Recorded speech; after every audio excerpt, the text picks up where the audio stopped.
15 strange royal rituals performed behind closed doors.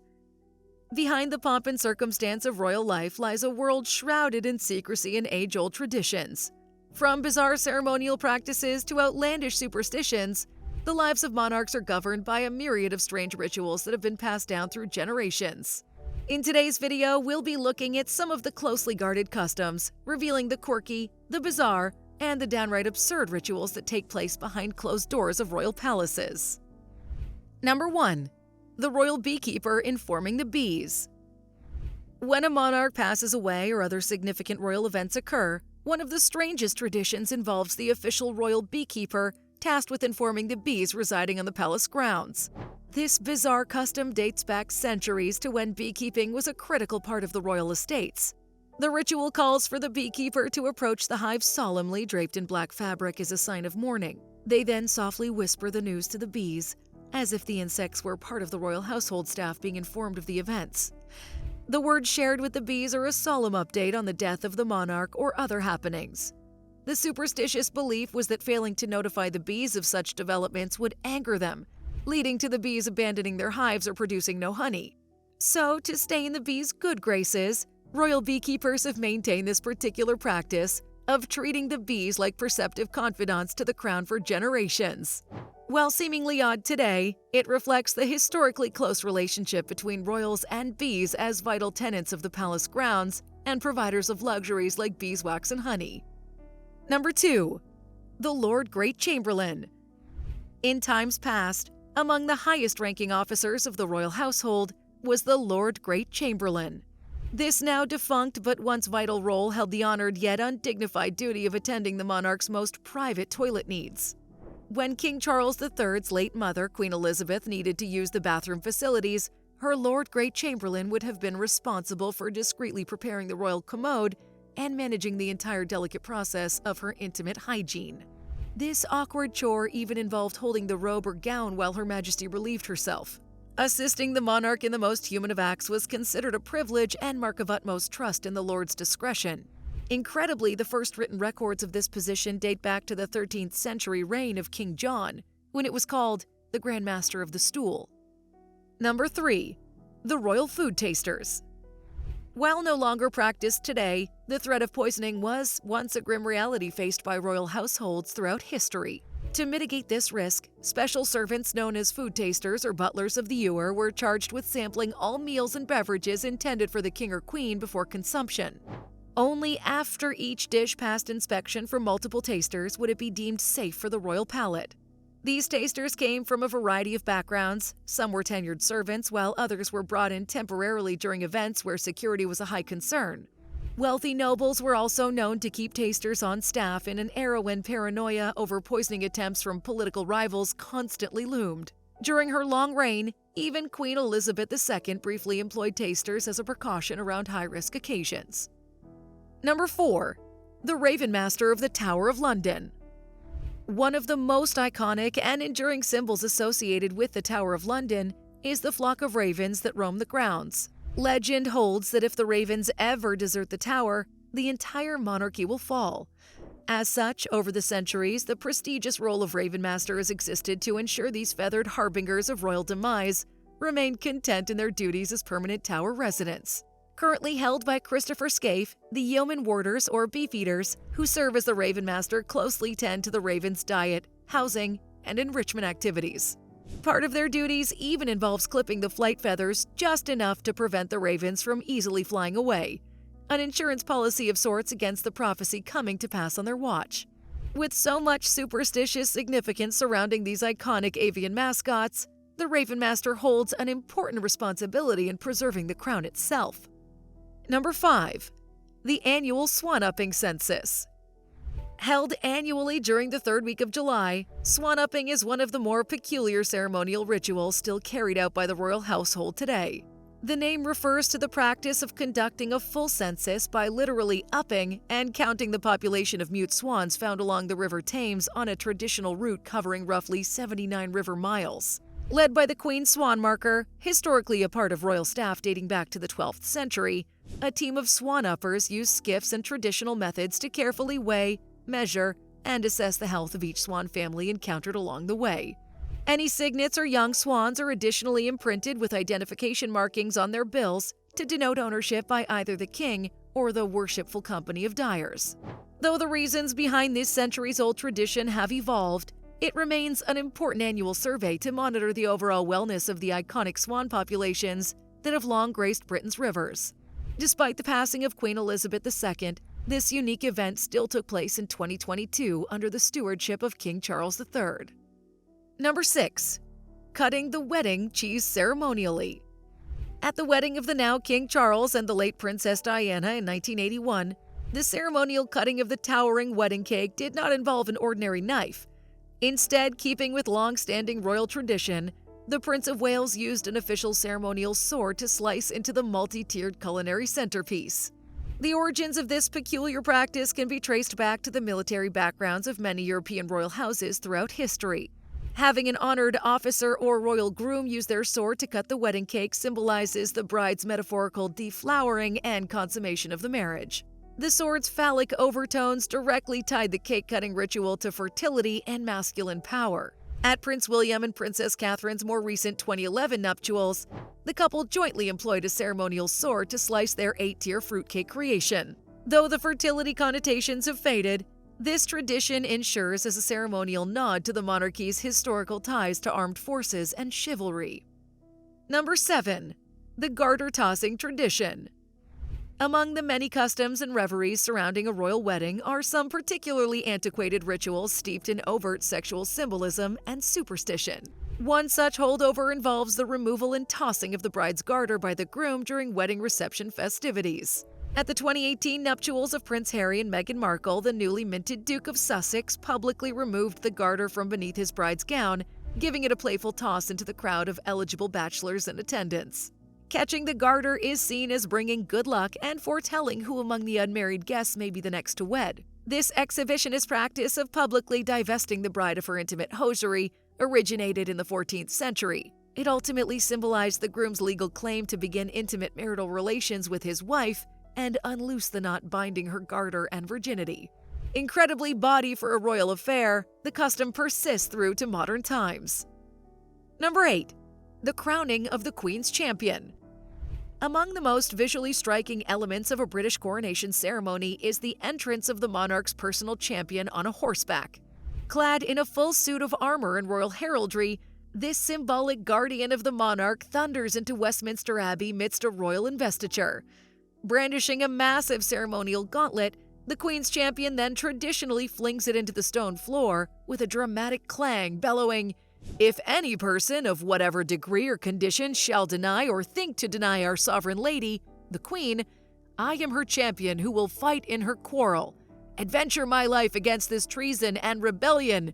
Here throw down my gage."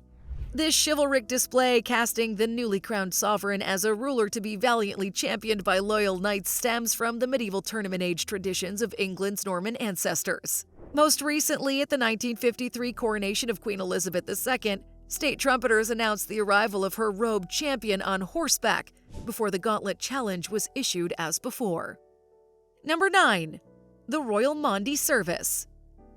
Observed annually on the Thursday preceding Good Friday, the Royal Mandi Service is one of the most ancient ceremonies still maintained within the Church of England. It commemorates the instruction given by Jesus at the Last Supper to love and serve one another, with the sitting monarch distributing Mandi money to elderly recipients.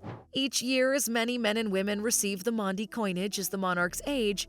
For example, at her final 2020 service, the late Queen Elizabeth gifted 96 individuals with the ceremonial allowance. The coins are specifically minted with the ruler's portrait every year for this exclusive occasion. Recipients are chosen based on their admirable service to their local church and communities. Established under King John in the 13th century, the name Mandi derives from the Latin mandatum, referring to Jesus' commandment to his disciples. In recent times, the Royal Mandi service has been held rotationally at different cathedrals and church locations across the UK. The ascended King Charles III fittingly led his first Royal Mandi ceremony in 2023 at York Minster. Number 10. Royal Retainers in Livery.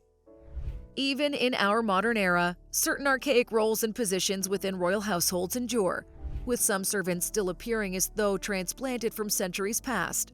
Foremost among these living anachronisms are the liveried footmen, pages, and attendants festooned in lavish uniforms of a bygone age. At ceremonial events and within the private quarters of the monarchy's official residences, liveried footmen are often visible scurrying about in their elaborate Renaissance-style attire. These uniforms incorporate powdered wigs, plumed hats, embroidered silk coats with trailing tails, buckled shoes, and other intricate embellishments. The aesthetic reflects antiquated ideals of luxury, pomp, and decorum surrounding royal etiquette and propriety in centuries prior. Liveried attendants possess both ceremonial and functional domestic roles today.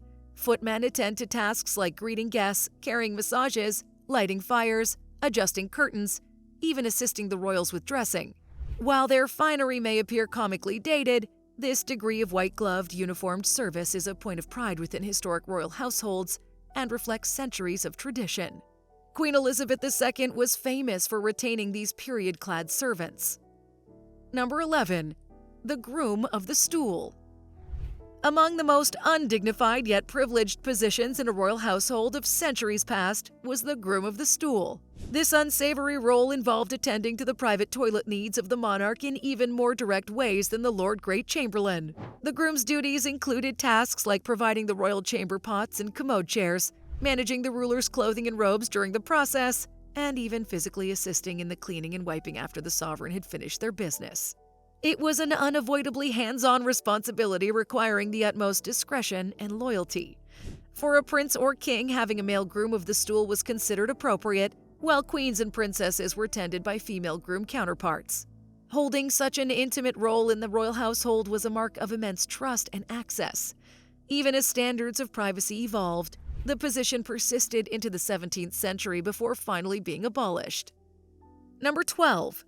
The unsavory tradition of whipping boys. In the harsh system of elite education during the Tudor dynasty, young aristocratic students and potential heirs were subjected to rather draconian punishment for perceived failures or misbehavior. However, due to archaic protocol, a prince's royal blood prevented him from being directly struck by his tutors. To circumvent this rule, while still providing punitive deterrence, a bizarre custom arose: the appointments of noble-born whipping boys. These youths from respected families would be formally designated to be disciplined through beatings and lashings in place of a prince whenever he had transgressed. Perhaps the most famous example was the whipping boy Barnaby Fitzpatrick, who took lashings on behalf of the future Edward VI. By being struck across the body with rods and birches, whipping boys like Barnaby aimed to instill obedience and academics through shared punishment and threatening a young prince's ability to deflect consequences. Number 13. The elaborate royal bedtime rituals. For members of modern royal households, being assisted throughout one's nightly bedtime routine by a team of personal attendants is simply a matter of tradition and privilege. However, the degree of ritual and service involved was particularly elaborate in past eras. During her reign at Buckingham Palace and other royal residences, Queen Elizabeth II's personal maids would perform a highly formalized evening ceremony. This would involve turning down the bedsheets, plumping pillows, setting out the following day's clothes, adjusting curtains and lighting, even assisting her in changing into night clothes, all per strictly choreographed protocol. In prior periods, these bedtime rituals were even more meticulous and drawn out. They might include preparing hot bricks or pans to pre-warm the ruler's bed linens, lighting candles or a fireplace, laying out sleepwear perfectly aligned to prescribed measurements, and protocol for overall presentation down to the most minute detail. Number 14. The Ladies-in-Waiting. For high-ranking female royals, a privileged retinue of aristocratic women traditionally attend to their every need as devoted ladies-in-waiting. These companions essentially function as confidants, personal assistants, wardrobe managers, social coordinators, and more based on the whims of their mistress. Perhaps the most famous modern examples were the ladies-in-waiting who served the late Princess Diana, such as Countess Caroline Bartholomew, Anne Beckwith-Smith, and Sophie Meerman. They accompanied Diana on royal tours and engagements as both friends and helpers, assisting with clothing, scheduling, courtesies, and the general management of the princess's daily affairs. Historically, these elite ladies-in-waiting roles were even more vital and influential, giving certain confidants tremendous power through their access and proximity to ruling queens and princesses. The appointment signified social status of the highest order. At the funeral of Queen Elizabeth II, her remaining ladies-in-waiting joined the solemn ceremonial procession. Number 15. The royally complex curtsy and bow protocol. Even among themselves, members of the British royal family must adhere to a highly formalized system of etiquette and hierarchy expressed through varied degrees of physical bows, curtsies, nods, and other small gestures of deference.